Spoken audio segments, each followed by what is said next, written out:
some new gadgets just popped from Garmin. Finally, It's been a minute. it's been a while. Hey, I'm Jake with Dialed Cycling. And I'm Lance with Dialed Cycling. We're back. It's been a minute, Jake. Yeah, it's been a minute. We finally got some updates on the Garmin Edge computers. It's been 3 years. Almost 4. Almost 4 years since they've updated their computers. Yep. Coming off the Edge 530 and 830, we now have the Edge 540 and 840. So hooray, they finally updated these after all this time, and now they have solar versions of both the 840 and the 540. And the big difference between the 540 and the 840 is the 840 is Touchscreen. touchscreen. With buttons. With buttons. Believe it or not, that's actually a good thing. We'll get to that in just a minute. Yeah. So, Lance, why would I go out and buy a 540 over the 530? They've updated quite a few things. The user interface has been updated. Solar is an option now if that's something you're interested in. The battery life has been increased. There's new metrics with the computer as well. Yes. Well, that's for both of them, and I'm really excited about some of these things. The Climb Pro thing. Did you mention that? I have not mentioned the Climb Pro. You didn't mention that.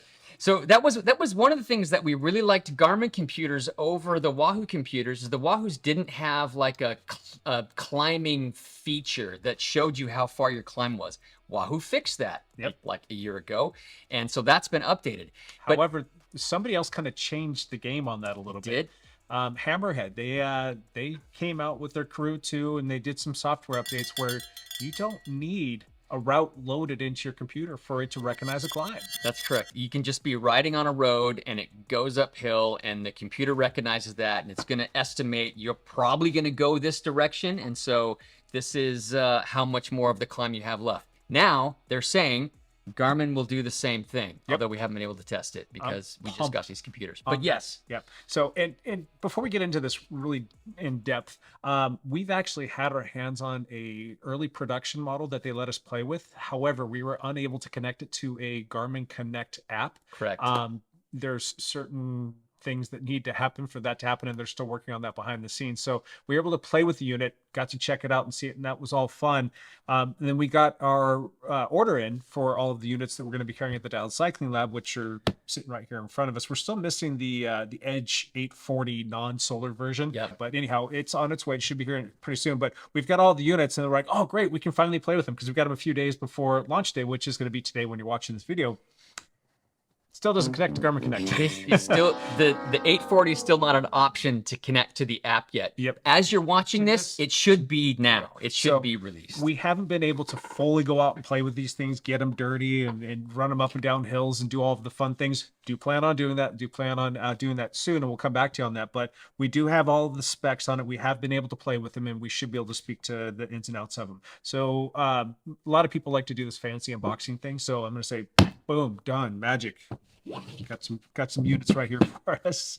So here's all the units. Yep, we've got an 840 solar. This is the 840 solar. Yep, and a 540 solar. We've got a 540 non-solar.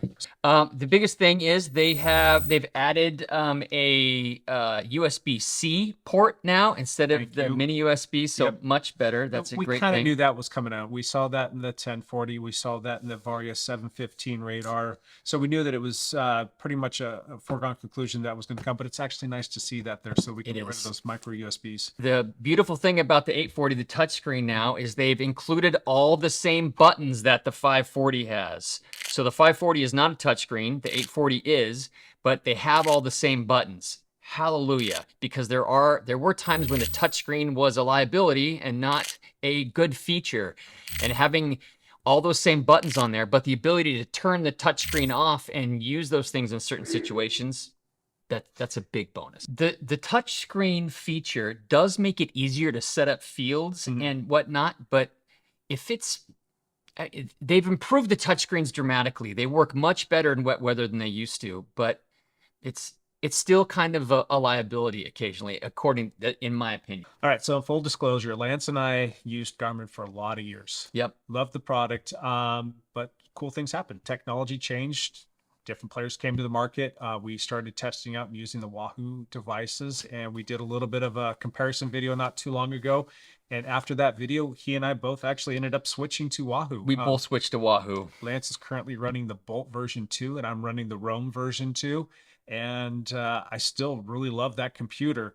However, there are some features that are in these Garmin units that really have me interested, that are definitely something that we're not going to find in the Wahoo computers. One of them is like a power guide or stamina. It will give you an idea of how long you should be able to hold this certain power for whatever segment or race or ride that you're doing. Yep. So it'll say you can really hold this power for maybe 30 more seconds or maybe 10 more minutes, and that could be potentially beneficial. And in order to use that, you do need to have a compatible power meter attached to your bike and paired with a computer to have so it has an idea of what your power output is. So that is an additional cost if you want that feature to work. It doesn't cost more to use the feature, just you have to purchase a power meter and have that set up on your bike. Yep. Another one of the reasons why we switched over to Wahoo was we really like the button configuration on those computers. It's really simple to get to. The ergonomics of it are very nice. It's very easy to just simply touch a button that has a heading over it that tells you exactly what that is. Garmin doesn't necessarily have that still. The buttons are still all on the side, but they did seem to make some subtle changes. The bottom buttons aren't quite as square with it. One of the reasons why that bothers me is a lot of people have an out front computer on their bike, and they want that computer to sit as close to the bars as they possibly can, just for sake of keeping it clean and aerodynamic. How much of a difference that makes, I don't know. But there are some certain out front mounts where it just doesn't give you the capacity to push it further away. When you get into a situation where that is sitting so close to the bars, you're not able to actually hit the buttons, which creates a bit of a problem. You're not able to hit the lap counter. You're not able to pause it very easily. You almost have to take the Garmin and twist it a little bit just to get to those, and then twist it back in. And that's just one more step, one more thing that you don't want to be doing. Yeah. The other thing that we liked about the Wahoo over the Garmin was that it was very easy to set up your data fields with using the app and your phone. But now with the new user interface and the new app, it's not new, but it's been updated. You should be able to set all your data fields with your phone. Yep. With Operative this. word there, should be able to. Should be. We still have not been able to connect it to Garmin Connect, but based on what information we have, that is an option that you're going to have, is to be able to set it up with the computer or on your phone. Using a phone makes it so much more simplistic. So another feature that we liked was that the Wahoos seem to have better GPS tracking, which is crazy. Thinking about owning Garmin kind of, that's their thing. They're known for GPS. But they've updated these to be multi-band GNSSs, so you should have way better GPS mapping with the new devices. Yep, looking forward to testing that. So that's a good thing. Now, another issue is we found that the reflection on the Wahoo was less than the reflection on the screen of the Garmin, and honestly, that doesn't look like that's changed much, but it's not a deal breaker, but it was a nice little feature that Wahoo added so that you're not getting that glare coming off of the unit when you're out riding your bike. Yep. Okay, one other feature that we really liked about the Wahoo was the fact that you could very quickly and easily load a route. Yes, it's pretty simple on the app to do that. You just hit the route and it just pings it over and you're up and running.